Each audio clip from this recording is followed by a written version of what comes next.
Before the Chinese coronavirus COVID-19 is finally defeated by the passage of time or a cure, the sad reality is that many more people will die. No one is immune to its effects, although it can be more deadly for the immunocompromised and the elderly. Since the virus started making people sick in China in 2019, there have been thousands of deaths recorded, and some of these people who died have been celebrities, artists, politicians, and the like. While every death is a tragedy, they stand presented in no particular order, are remarkable people for what they gave to society during their lives, and like many others, they will be wrong.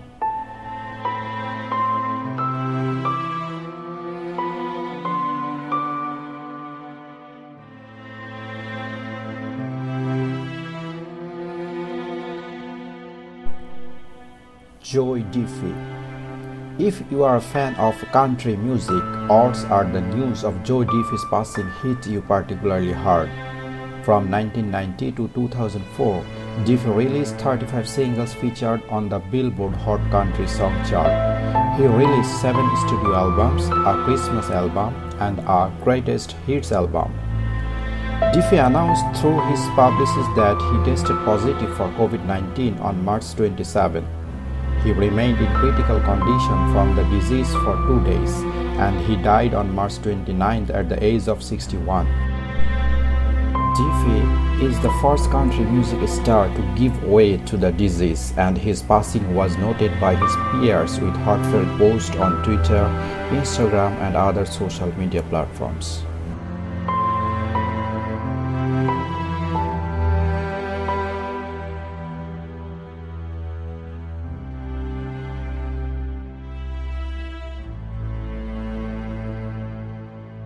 Floyd Cardoso. Fans of the hit series Top Chef are mourning following the death of celebrated Indian-American chef Floyd Cardoso. The talented chef was the winner of Top Chef Master in 2011 and was well known for his many entrepreneurial forays in the world of gourmet food. Cardoso traveled from Mumbai to New York through Frankfurt in early March. He soon fell ill and tested positive for COVID-19. He died from complications of the virus on March 25th at a hospital in New Jersey.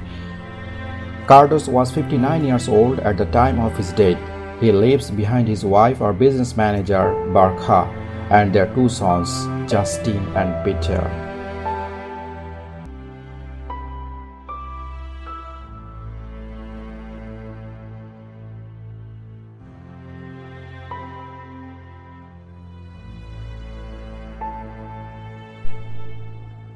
Maria Mercader. Though she may not have been as well known to people outside the world of news, Maria Mercader was a driving force in news and reporting for CBS, where she worked for more than 3 decades. Mercader began her professional career in 1987 as a page at CBS. She shifted from page duty to the network's news program with CBS Newspath, where he produced various pieces distributed via CBS affiliate stations. She continued to produce through the death of Princess Diana, 9/11, and many more significant events. She had been on medical leave for an unrelated matter since late February. For more than 2 decades, Mercader fought cancer and other illnesses, enduring numerous treatments and surgeries. And when she went to a hospital in New York City for treatment, she succumbed to COVID-19 at the location and passed away on March 29th at the age of 54. To her colleagues and family, she was an inspiration and a symbol of hope each time she returned to work after the latest medical setback threatened to end her life.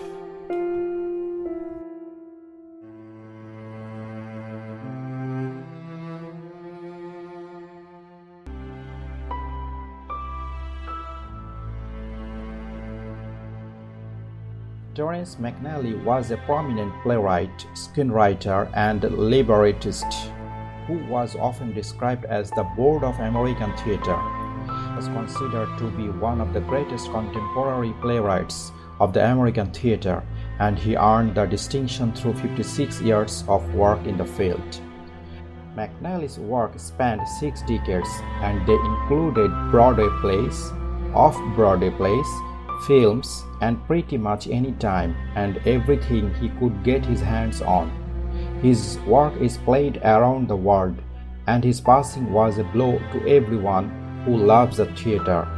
On March 24th, he passed away following complications from COVID-19 in a hospital in Florida. He was 81 at the time of his passing.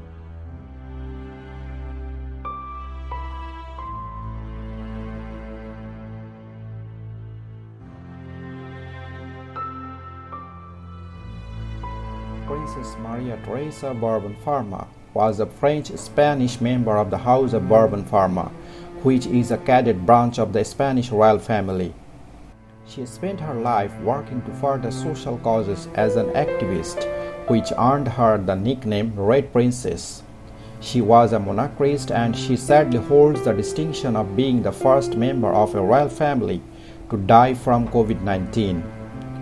Born in 1933 in Paris, Princess Maria Theresa spent her youth in various castles and private schools. On March 27, Princess Maria Theresa died at the age of 86 from complications brought on by COVID-19. She was the first royal to die from the disease.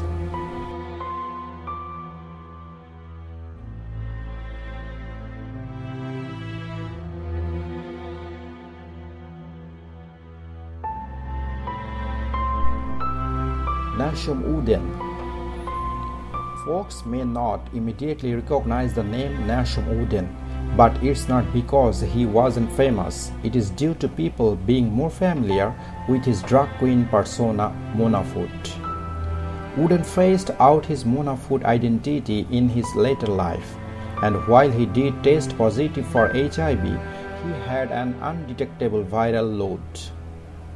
The infection didn't appear to be the cause of his death, as he died as a result of complications from COVID-19 in New York City on March 23rd. He was 50 at the time of his death.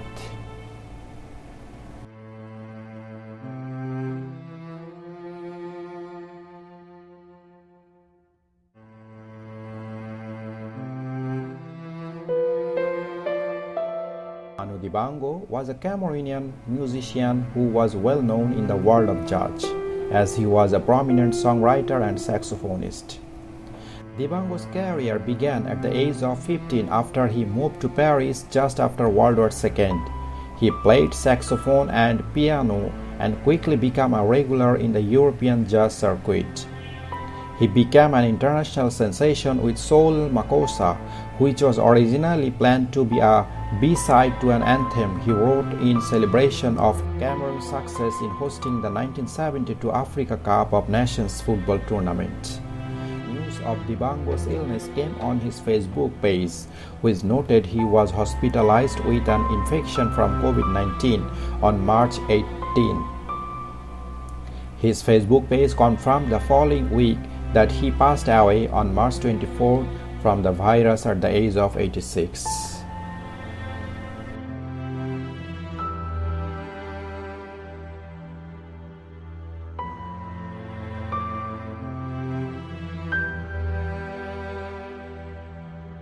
Lucia Borgia.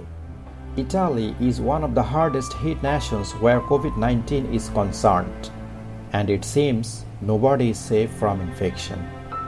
Lucia Borgia was a prominent actress in her native Italy, where she rose to fame during the period of Italian neorealism, which kicked off in the 1950s. She originally worked in a bakery, but in 1947, she won the second edition of the Miss Italia Beauty Contest, which launched her career as an actress. She is the mother of famed Spanish singer Miguel Bosé and was a well-respected performer throughout her life. On March 23rd, she passed away from pneumonia complicated by a COVID-19 infection. She was 89 at the time of her passing.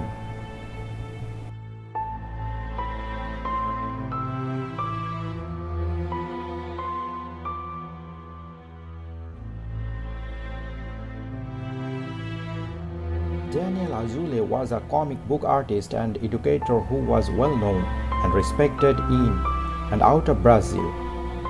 His work was highly regarded in the art of community, and he is probably best known for his children's series Turma do Lambe Lambe.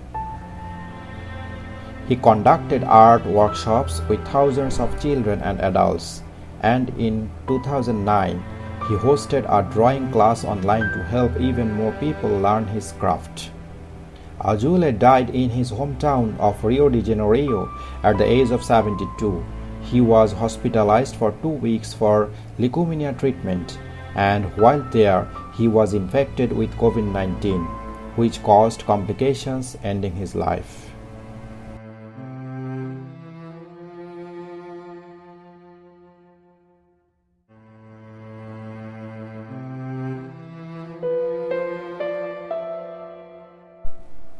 Finally, Dr. Lee Wen Li.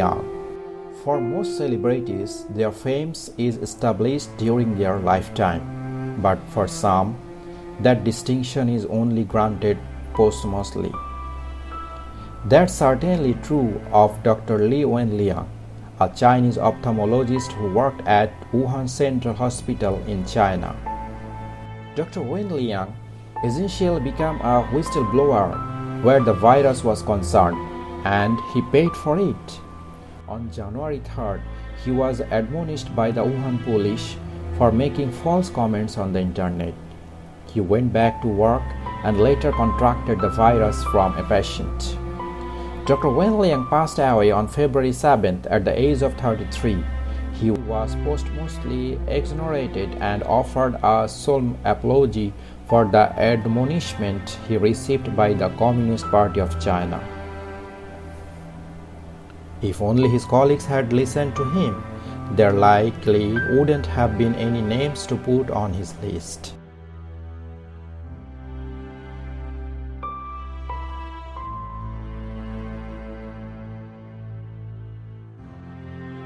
Don't forget to wash your hands. Keep your distance from others. And remember, we'll get through this.